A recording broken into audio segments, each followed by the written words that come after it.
Most people think money enters the economy when governments print it. In reality, much of it appears far more quietly, not with the sound of a printing press, but with a spreadsheet update inside a central bank. In the span of a few keystrokes, billions can be created, moved into financial markets, and ripple outward into mortgages, stock prices, business loans, and ultimately the cost of living itself. This process has a name: quantitative easing. And when it reverses, it's called quantitative tightening. To understand why your mortgage rate changes, why markets surge or stall, and why economic crises rarely look the same twice, you have to understand these two tools. Quantitative easing, often shortened to QE, is a policy used by central banks when traditional interest rate cuts are no longer enough. Normally, when an economy weakens, central banks stimulate activity by lowering short-term rates. Cheaper borrowing encourages spending, investment, and hiring, but sometimes rates are already near zero. That happened after the global financial crisis in 2008. The Federal Reserve had cut rates aggressively, yet unemployment was still rising, banks were fragile, and credit markets were freezing. With little room left to cut rates further, policymakers turned to a different lever. They began purchasing large quantities of government bonds and mortgage-backed securities from financial institutions. In exchange, the central bank created new reserves electronically and credited them to the banking system. This was quantitative easing. The purpose was not simply to inject money, but to push down long-term interest rates, stabilize financial markets, and encourage lending and investment.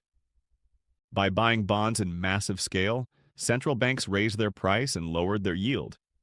That reduced borrowing costs across the economy, from corporate debt to home loans. QE was first used at scale in the United States between 2008 and 2014, when the Federal Reserve expanded its balance sheet from under $1 trillion to more than $4 trillion. The Bank of England launched similar programs. The European Central Bank followed later, particularly during the Eurozone debt crisis. Japan had experimented with versions of QE even earlier, trying to escape decades of deflation. In each case, the objective was stabilization. Policymakers were attempting to prevent financial collapse, restore confidence, and stimulate demand when conventional tools were exhausted. More than a decade later, QE returned in even larger form. When the pandemic hit in 2020, economies shut down abruptly. Businesses lost revenue overnight. Financial markets seized. Governments launched massive fiscal support programs, and central banks again intervened. The Federal Reserve expanded its balance sheet by several trillion dollars in a matter of months. The European Central Bank introduced emergency purchase programs. Bond buying occurred at a speed never seen before. The goal was to prevent a temporary health crisis from turning into a prolonged financial depression. QE can be powerful, but it is not neutral. By lowering borrowing costs and pushing investors toward riskier assets, it tends to raise stock prices, compress bond yields, and support real estate markets.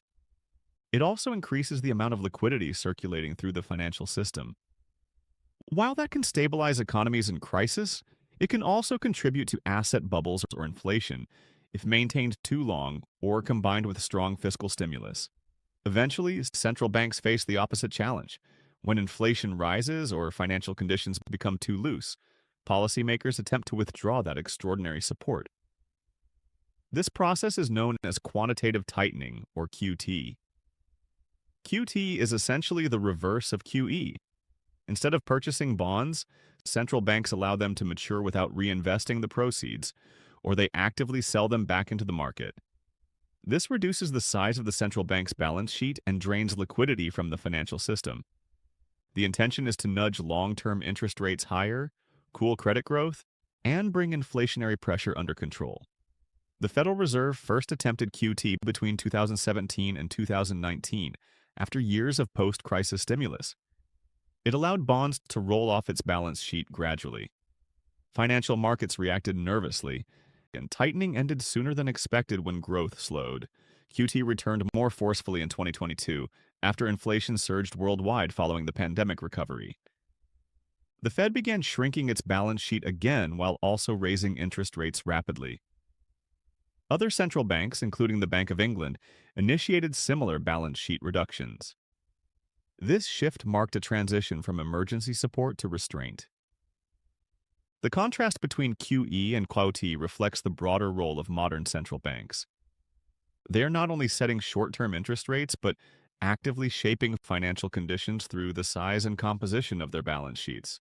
QE is used when economies risk falling into recession, credit markets freeze, or inflation is too weak. It aims to encourage borrowing, investment, and confidence. QT is used when demand is strong, inflation is elevated, or financial conditions appear excessively loose. It aims to slow credit expansion and restore balance. Neither tool operates in isolation. Their effects depend on fiscal policy, global supply conditions, and investor expectations. QE during a fragile recovery can stabilize growth without triggering inflation. QE during already strong demand can amplify price pressures. QT during overheating conditions can help restore stability, but if applied too aggressively, it can slow growth or destabilize markets.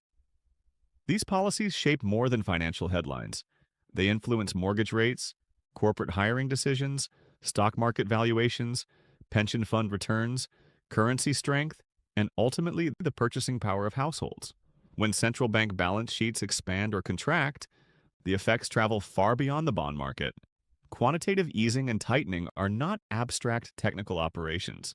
They are part of how modern economies manage crisis, growth, and inflation. And while most people never see the spreadsheets where these decisions begin, the consequences tend to show up everywhere else. If you value grounded analysis of markets, infrastructure, and systemic risk, consider subscribing.